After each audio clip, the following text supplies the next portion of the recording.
She texted, "You're clingy and pathetic. I need space from your neediness." I responded, "Of course." Then I stopped responding to her texts and went missing. Her frantic dismiss when she realized I'd actually disappeared from her life. That was the last text I ever sent to Rachel. We'd been together for 2.5 years. She was 33, sharp as a blade, a management consultant who wore confidence like perfume, expensive and hard to ignore. Me, I'm Evan, 35, software technician for a logistics firm in Portland. We didn't live together. Rachel always said separate spaces kept things mature and mysterious. Truth was, her apartment had become my second home anyway. Every problem she had came with my name attached. Her Wi-Fi lagging? Call Evan. Car battery dying? Evan will fix it. Laptop slow before a presentation? Evan to the rescue. Bad day at work? My shoulder was her emotional couch. It wasn't about control, it was about being there. I liked being useful. She made more money than me, lived in a nicer neighborhood, surrounded by sleek furniture and colder colors. Helping her made me feel like I belonged in her world. But that night, after spending 4 hours helping polish her slides for a major client pitch, while she half-watched a reality show in the background, I asked something simple. "Hey, did you RSVP for my buddy's wedding yet?" She didn't look up. Actually, she sighed. "You're not coming." I blinked. "I'm not." "Evan," she said softly, "we need to talk. You're a lot. You're always there. Always texting. Always checking in. Always offering help. It's suffocating." Her words sliced cleanly, practiced, like she'd rehearsed them in her head. I laughed nervously. "I thought that's what people do when they care." "No," she said, shaking her head. "You revolve your life around me. It's needy. Honestly, it's pathetic. I need space from your neediness." Pathetic. That one stuck. I didn't argue. I didn't cry. I just stood up, set the food on her kitchen counter, and said, "Of course. You'll have all the space you need." She rolled her eyes. "See, this is what I mean." So dramatic. Maybe I was. But the quiet I gave her afterward wasn't drama, it was deliberate. When I got home, I turned off read receipts, muted our conversation, and archived it. No blocking, no unfollowing, just removal. A quiet absence. Friday morning, she texted, "Thanks for understanding last night. Talk later." I didn't reply. Saturday, "Hello? You okay?" Sunday, "Evan, I said I needed space, not complete silence. Can you be mature about this?" Mature. That word tasted bitter. What she didn't know was that I'd been planning to propose in a few weeks. I'd already bought the ring. Already talked to her father, retired contractor who'd called me the son he never had. After I helped him rebuild his shed last summer, the ring sat in a small velvet box on my dresser, mocking me. I returned it the following Monday and got the full refund. It was strangely easy. Then I started living differently, for the first time in years. I woke up without checking if Rachel had texted. I signed up for a woodworking class I'd always put off. Joined a community basketball league with a couple guys from work. Downloaded a Spanish learning app. Even went to my nephew's terrible middle school band concert, something I'd skipped last time, because Rachel needed help organizing her closet. By Tuesday, her tone had shifted.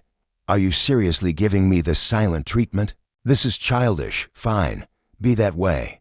But silence isn't childish. It's powerful." I didn't just stop talking, I stopped existing in her orbit.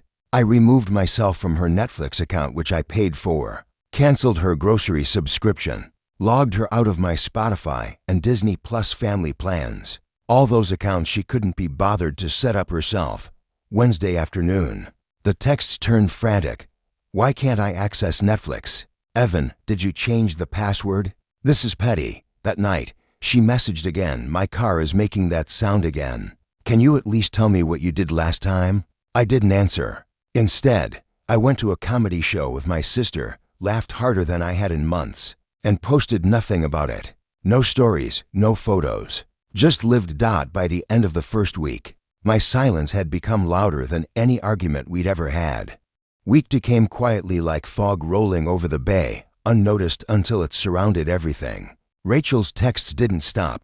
They evolved. At first, they were short and sharp. Then they softened, then turned frantic, and eventually they begged.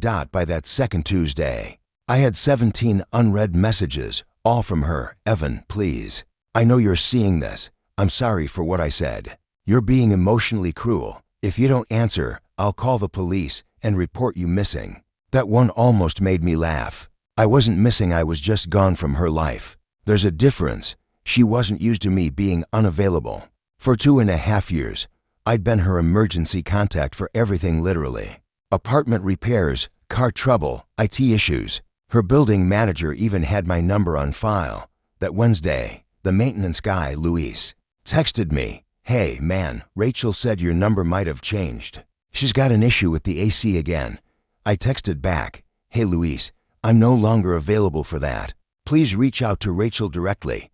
He replied with a thumbs up emoji. Simple, clean, the kind of boundary I should have set years ago. I heard later through a mutual friend that her car finally broke down on the highway.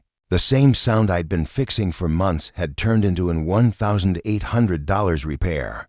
The mechanic found 3 more issues I used to handle before they became real problems, another $2 for 100. Meanwhile, I was thriving. The woodworking class had become a highlight of my week. There's something deeply satisfying about turning raw, uneven wood into something that actually works. It felt symbolic, in a way reshaping something broken into something useful. I was building shelves for my apartment, but really, I was rebuilding myself. By week's end, Rachel's tone had shifted again. Gone was the anger. Now it was panic wearing politeness as a disguise. "Hey, could you please help me with my laptop? It's acting weird again. Evan, please. I can't lose my files. I know I said things I didn't mean." I didn't reply. I was learning to sit comfortably in silence, the same silence she once asked for. But she wasn't done. 3 days later, I got a call from a number I didn't recognize. I answered, and it was her mother. "Evan, sweetheart," Mrs. Callahan said, her voice soft and urgent. "Rachel's really upset. She says you've abandoned her." I took a slow breath. She told me I was clingy and pathetic, said she needed space. "I'm just giving her what she asked for." "Oh honey, you know how she gets when she's stressed." She didn't mean it. "With all due respect, ma'am," I said gently, "Rachel's 33. I'm just respecting her words." There was a long pause, then a sigh. "You're a good man, Evan." Her dad called next. Different tone, rough, disappointed, but not at me. "Son," he said, "Rachel told me you ghosted her. That true?" "Not exactly," I said. "She asked for space. I gave it to her." He went quiet for a long time. Then, almost under his breath, "Well, damn, she messed that one up." After that, came her friends, the brigade. As I started calling them, Jessica wanted to check in. Monica accused me of being cruel. Heather, to her credit, was honest. "Look," she said, "Rachel screwed up, but she literally doesn't know how to function without you. Maybe she should have thought about that before calling the person who fixed her life pathetic." Heather didn't argue, just said, "Fair," and hung up. That night, I slept better than I had in years. Week 3 was when everything fell apart for her. It started with the laptop. I'd set up her automatic backup plan under my own credit card months ago. After I canceled it, the subscription lapsed. She didn't notice until the system crashed. 3 weeks of unbacked work gone. She apparently broke down crying at the office. Had to be sent home. Then came the social fallout. She started posting vague Instagram stories about toxic men who weaponize silence. Her friends piled on with comments about emotional abuse, narcissism, and gaslighting. People she'd never introduced me to were suddenly experts on my supposed cruelty. I said nothing, posted nothing. My silence became my defense. Still, I wasn't completely unaffected.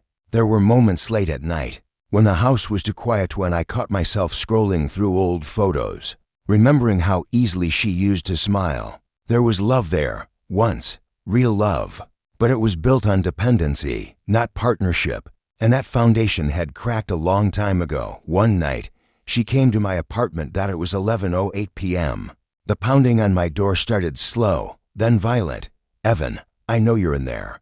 Open the door." "I didn't. Please," she said, her voice trembling. "I didn't mean this. I just meant less texting." "Not nothing. You called me pathetic, Rachel," I said quietly through the door. "I'm giving you exactly what you asked for. This is insane." She shouted, "You're insane." "Then please leave," I said, "or I'll call building security." She stood there a few seconds longer, crying softly, before kicking the door and walking away. The next morning, HR called me into the office. They'd received an anonymous email claiming I was unstable and possibly dangerous. I didn't need to guess who sent it. I calmly showed them the text thread from 3 weeks earlier, the one where she'd called me clingy and pathetic. HR documented everything and flagged her messages as potential harassment. That was the moment I knew it was over, not just the relationship, but whatever illusion of decency I thought she had left. 2 months after the door incident, I met Rachel one last time. We chose a coffee shop midway between our apartments. Small, quiet, the kind of place where no one would overhear our conversation. When she walked in, I barely recognized her. Her hair was frizzy, eyes shadowed with sleepless nights. She looked smaller, not physically, just diminished, the weight of consequences pressing down on her. "You look good," she said softly, almost a whisper. "Thanks," I replied. "I've been well." She hesitated, playing with the edge of her coffee cup. I need closure." "Why? Why complete silence? Why not even a leave me alone text?" I inhaled slowly. "Because you told me I was pathetic, Rachel. You told me I had no life of my own. You said I was suffocating you. So I gave you exactly what you asked for. Space, complete absence." Her lips trembled. She started crying, quietly defeated, not dramatic. "I ruined everything, didn't I? You told me what you wanted," I said. "I gave it to you. But that's not what you really wanted, is it?" She shook her head. "No. I wanted you to fight for me." I laughed, a small, incredulous laugh. "Fight for you? Rachel, we're in our 30s. You told me I was pathetic for showing up. Fighting for someone who calls you that is high school nonsense." She nodded, acknowledging the truth. "I know, I didn't realize what I had." I leaned back, letting the silence stretch. "You made it clear what you wanted. I honored that. If you wanted something different, you should have said it instead of assigning names and demanding space." She wiped her eyes. I'm sorry. For everything." I smiled faintly. "There's nothing to forgive. You made your choices. I made mine. And I'm better for it."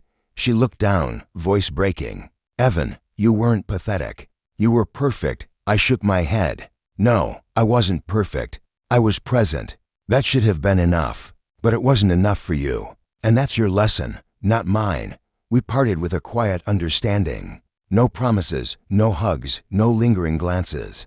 Just a nod and the knowledge that some chapters close firmly, without fanfare. In the weeks that followed, I flourished. The woodworking class became more than a hobby. I joined a local makers collective and started selling pieces at craft fairs. The basketball league became a ritual. I finally started learning Spanish well enough to hold conversations, and I dated lightly, cautiously, until I met Maya, a woman from my language app group.